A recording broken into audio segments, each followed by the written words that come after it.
Hello everybody and welcome back to LMM. I'm still in self-imposed exile in Wales, but one of you lovely people got in touch and decided that I could do some more trains during my stay and sent me this in the post. And what's particularly interesting about this thing is this is a model of the locomotive that started it all. This is a model of the Ruston 48 Gower Princess, which is works number 20793. Now, before I get into why this thing is relevant and why this is the one that started everything, I just want to have a moan about this particular one, because on the back of this box that Hornby has written, they have one paragraph talking about the history of the 48DS, and the rest of it, over half the back of the box, talks about the 88DS. They're not even talking about the model that they've actually produced here. This is an entirely different product, and that just really annoys me. However, in here we have the Gower Princess. Now, the reason this thing is particularly relevant is this was the first standard gauge locomotive that I actually agreed to buy. This one is the reason that I looked for Ruston 48s, and this one is the reason that I ended up getting Sir William Macalpine. So the story behind all of this, well, for a long time, I had wanted my own locomotive, as you do as a railway enthusiast. And so I had headed out to several places and looked at various engines, including scrapyards, and gone through the pros and cons and taken people from the Mid-Suffolk Light Railway along with me. We'd visited two potential engines that are in a local scrapyard, and we'd talked about it long and hard and come to the conclusion that realistically, as one was full of heritage insulation material and the other one had had the heads removed, both of these were long-term restoration projects and not really suitable for the Mid-Suffolk Light Railway. However, I was undeterred and kept an eye out for locomotives, and whilst I was away working in film, I saw an advert come up on the online publication Traction Ads for a Ruston 48DS, to which I went, ooh, because I couldn't think of a more appropriate locomotive to return to the Mid-Suffolk Light Railway than a Ruston 48, the only type of diesel to ever run on the original railway, and one of the few classes of locomotives still in existence that ran on the railway, the other obviously being the J15. So I went, is this still available? And sent off the email and came back with yes it is. And so quickly an email chain formed of back and forth, making sure it was indeed what I thought it was, and to make sure that it was indeed in working condition. I found some videos online of the thing running and went, well, this is great, this is exactly what I wanted. This would be perfect. Obviously, they said it needed some work, it wasn't in absolutely perfect condition, but they said it would start, it would drive, and it was able to go into traffic immediately. Now, the problem that I had was I was away filming, and I was going to be committed to this film for a couple of months. So I said, basically, if it is as you say it is, and it runs and drives, then consider it sold, and I will have this. I just need a couple of months because I'm away with work. To which the seller went, yeah, no problems at all. Yep, consider it yours. Fantastic. I had agreed to buy a locomotive which would look just like this one here, minus obviously the wagon behind it, but a little tiny black Ruston 48 named the Gower Princess, which I thought was fantastic. In fact, the only thing the seller told me that I was going to need to get my little locomotive to run was a set of batteries. And that seemed pretty simple, although thinking back on it, it was a little bit weird that a running, working locomotive didn't have its own battery. So I arranged with the guys at the Mid-Suffolk Light Railway. We set a date. We agreed this date with the seller that we'd come down, test drive it to make sure it was as they said.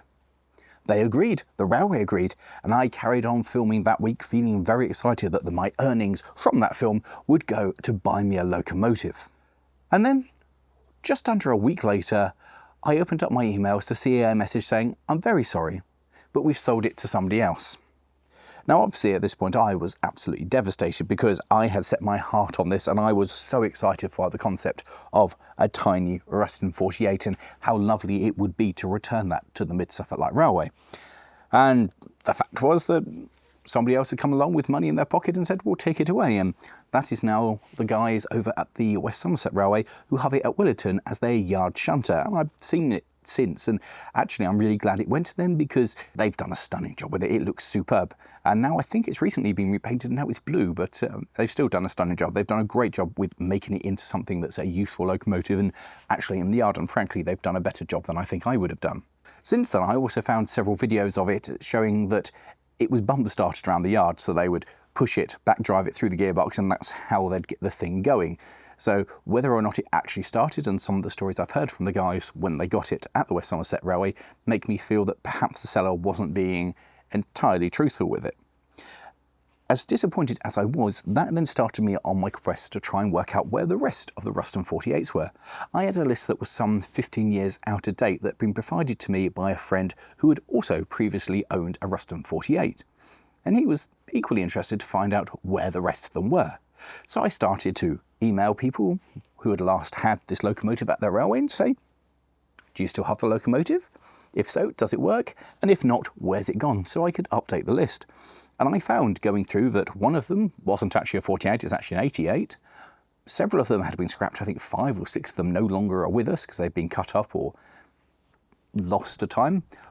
One of them was at a museum that, well, I can't find any record of it at all. I put it into Google and there is nothing, not as a closed thing, just not as a museum, so I have absolutely no idea. And a couple of them just don't seem to exist. And one of them even seems to have disappeared in modern day. I have no idea where it went. There's clear record of it up to a certain point, and then it just stopped being at that railway. And I can't find out what happened. I emailed the railway and they went, oh yeah, we don't know what happens to it, which all sounds a little bit suspicious and weird. But obviously, as part of my little mission to try and find out what had happened to all the 48s, I came across Sir William. And I had a response come to me from Sir William Macalpine saying, why, I still do have this locomotive, and yes, it's in full working condition. And should you know of anybody who's looking to buy a Ruston 48TS, I'm looking to dispose of mine. And as they say, the rest is history. But this one, this is the one that started all of that. This is the one that started me off on the journey to acquire a Ruston 48, which has turned into quite an exciting thing. Without looking to buy this thing, I don't think I'd ever have got Sir William Macalpine, and I certainly wouldn't have ever taken my locomotive to the greatest gathering, or be doing half the amazing things that I am with my locomotive. So it's kind of weird to have this one as a little memory to the one that got away, the one that I didn't quite get. But you know what?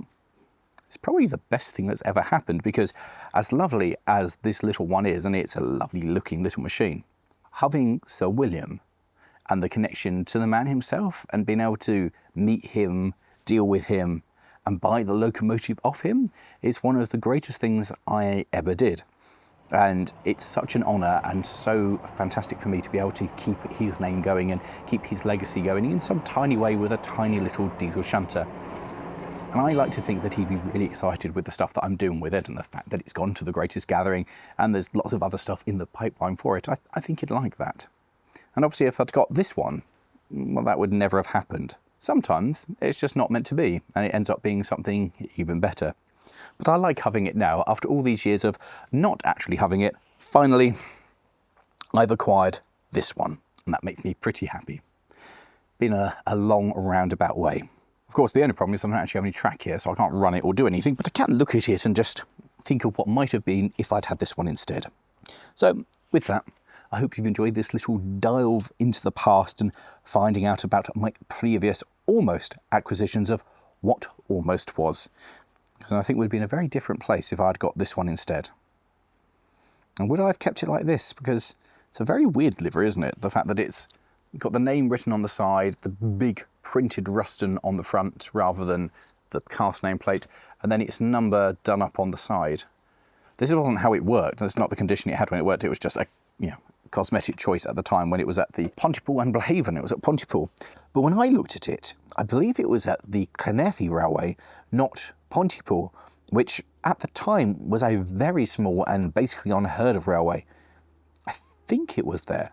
I'm not entirely sure, but certainly it wasn't at Pontypool. But yeah, It's funny to think how things have changed and what could have been had things gone another way.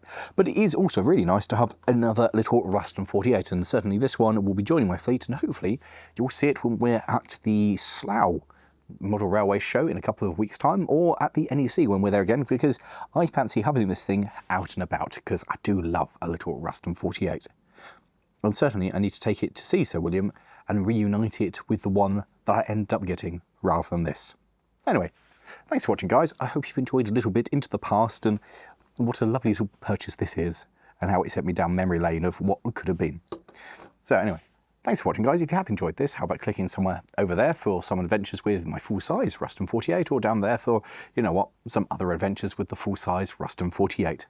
As for now, I don't have any track, so I'm just going to go, yeah, this will do. Yeah, this is fine.